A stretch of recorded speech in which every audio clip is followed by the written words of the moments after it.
when you hear someone say, don't catch a falling knife, it's because a real world application suggests that you shouldn't do that. Imagine yourself in the kitchen, right?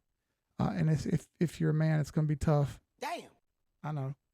But imagine yourself in the kitchen making yourself a sandwich. Bruh. I know. You accidentally drop the knife. What's your first reaction? I know my first reaction, because I just did this the other day, is to immediately step back, sort of put my hands up, say, whoa, and I try to move my feet out of the way so that the knife doesn't catch my feet, right? Doesn't go down and stab me in the foot. AKA, when charts look bad, I back up and get out of the way. Okay? Falling knives need to land and stop spinning and bouncing, then you reach down and grab it. We can take that same application and we can put it on the charts into practice, right? Does that make sense? I hope that makes sense. That's why we say it the way we say it. What's up, Pops? Holy crap.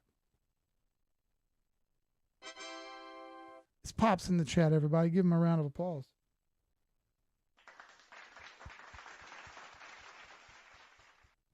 Round of applause for Pops. Ain't seen you in a minute. Hope you've been well. All right. So, how do we identify that? Well, you saw NEM in the chat. I've got Bitcoin pulled up, but you can do this with any asset. It doesn't really matter. I'm going to use old trusty XRP here for the example. All right. So we're able to sort of track trends based on the highs and the lows. I've gone over it many times before. Hey, what's up, Philly? Good to see you, brother. What's up, Phil? What's up, squad? Good to see you. Shout out to the people over in the chat. Damn, let's go. Damn. So the basics of every uptrend, the basics of every single uptrend is a higher high and a higher low, meaning you went higher than the old price, and then when you came back down and slowed down some, you still stayed higher than the last low price.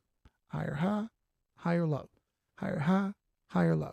And you ride that uptrend all the way up until it stops and you no longer get said uptrend. You start to switch lower high, lower low, lower high, lower low. Obviously, you want to buy as low as you can and you want to sell as high as you can.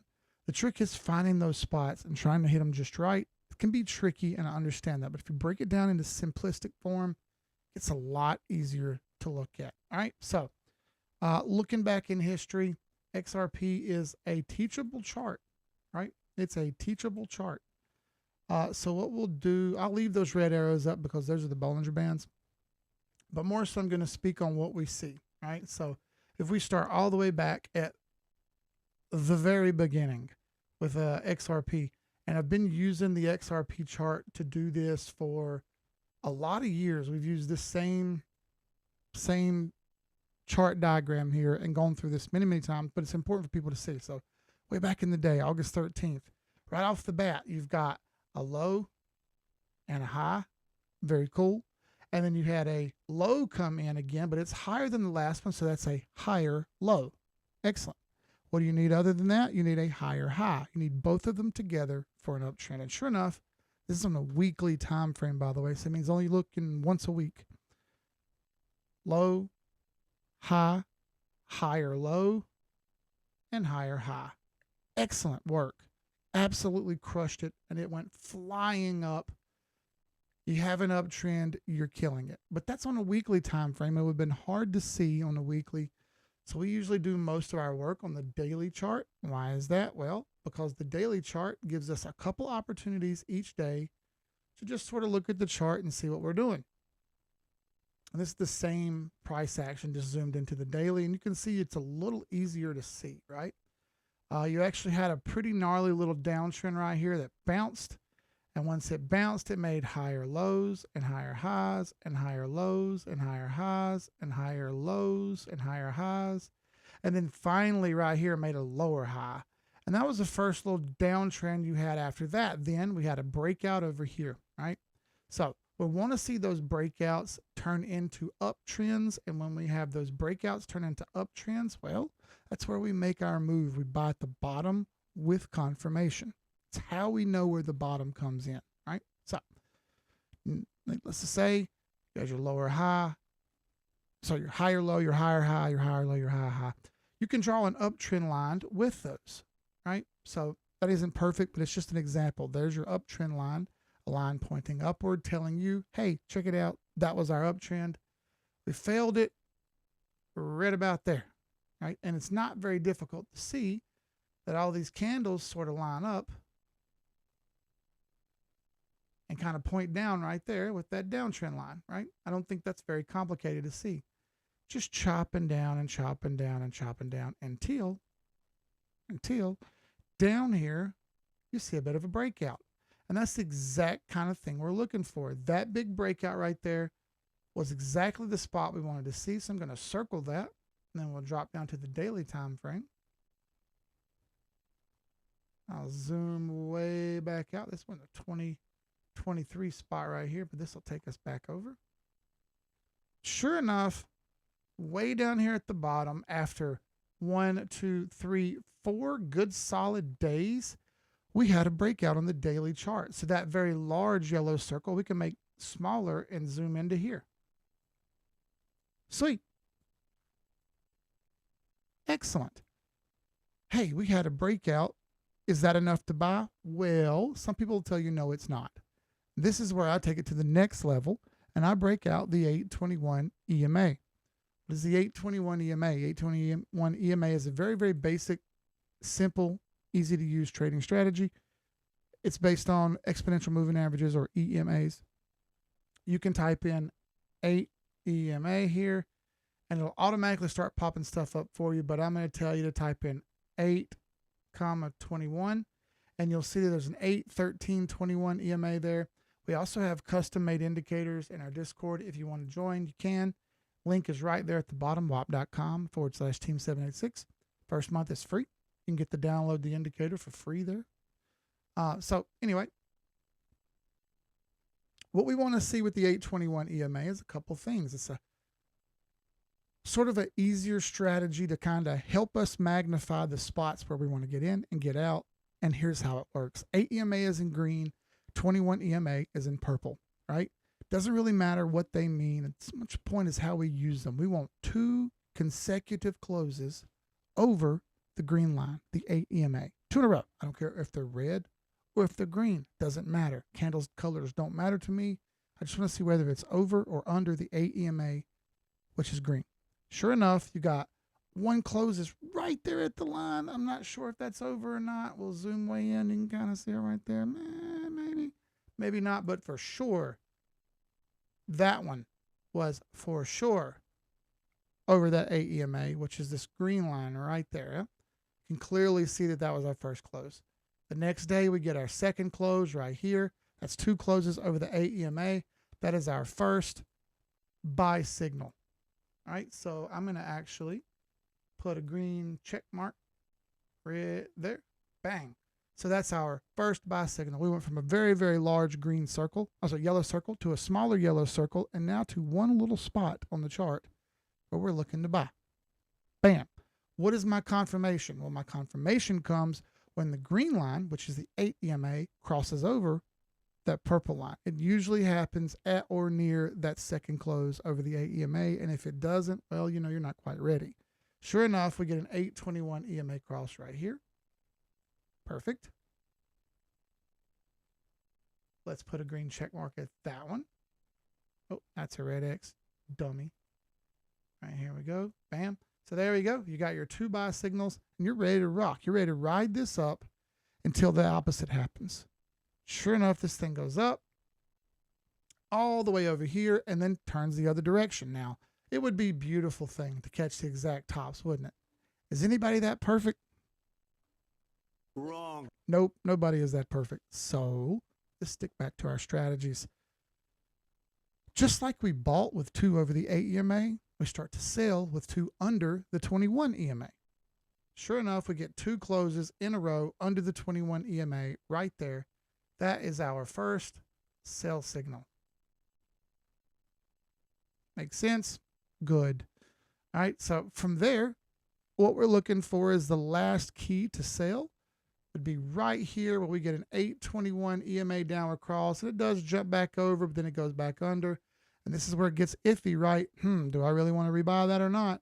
Point is, first I want to note is we have two sell signals right there. Is the first one. Right here's our second one. Zoom in a little bit. We bought down here on this second candle. We sold this second candle. We made a safe and conservative 28% on that move. So $1,000, well, let's do that, not even $1,000, $100 would have turned into $128. Fair enough? Fair enough. Now, about this second spot right here where it's going back and forth. Remember, when we're in an uptrend, we ride it. When that uptrend fails, that's when we start walking away. I want you to note how you could argue you had higher highs and higher lows until right here where you started seeing lower highs. There's your high and there's your lower high, and it's a little iffy. And is this one a lower high or an equal high? Don't really know. This started getting iffy right here. So that's where I would put my trend line. Something like that. So we failed the trend. Wrong side of that. Didn't want to be on the wrong side of that. And you're under the 821 EMA. So now I need to see you break the trend before I rebuy. So yeah, you could just do the 821 EMA, or you could do the trend lines as well, which is what I like to do. I like to be a little safer and play it a little bit more careful. Sure enough, what do you get? More downtrend. Chop, chop, chop, chop, chop, chop, chop, chop, chop. You break out right here. You fall back underneath. We got psyched out on that one. That sucked, didn't you? So you probably lost a little bit. How much did you lose here? 1, 2. Lost 5%. So that'd be 12. Lost $6. You're down to 122 now. $122. Then things change positively for you. Right back in the other direction. It works out. 1, 2 closes over the 8 EMA right there. Back you go. Down again.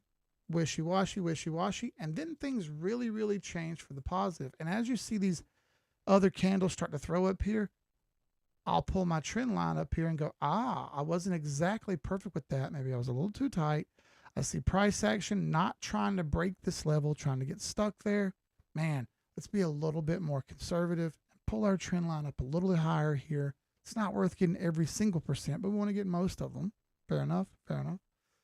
So we get a breakout on the other side of this over here, right? Bang, there's our breakout. 2 over the 8 EMA right there in our green circle. I'll put a green check mark there. Let's, for the sake, say we knocked all the way down to $100 again. We got our ass kicked on that one, right? It sucked.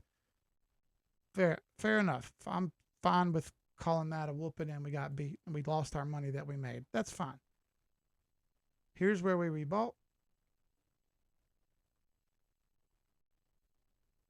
And we went all the way up here. So I see how much that was, date and price range. It's a very aggressive move, wasn't it? So right down here, let me pull this edge. 1, 2, right in line with that second candle. And this price went all the way up here to the second close under the 21 EMA. 276% profit. $100 is now $376. And you start to see what we're doing here. All right. Now, here's the kicker. You turned 100 into 376. Is it responsible to take all 376 and then go right back in and do this again? Probably not. Probably not. So how about we take our original 100 and we put that away and maybe just buy Bitcoin or buy an S&P 500 index fund or buy some Tesla stock or some Apple stock, and take your 276 worth of profits and start using that instead of your original money. I cannot harp to you how many times I could say this over and over and over again. It doesn't matter. Please, please, please, for the love of God, take your profits. Because I can't say it enough, folks. If you don't take your profits, I will. And if I don't take your profits, I can promise you someone else will. please get your money back. Do not be the oblivious fool that thinks you can't lose. You will. I just showed you right here that you're not going to win every time.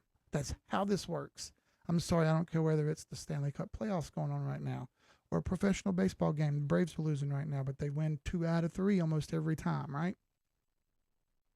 You can win more than you can lose. You're killing it. All right? Just got to follow some simple rules here. And if you follow some simple rules, everything opens up for you.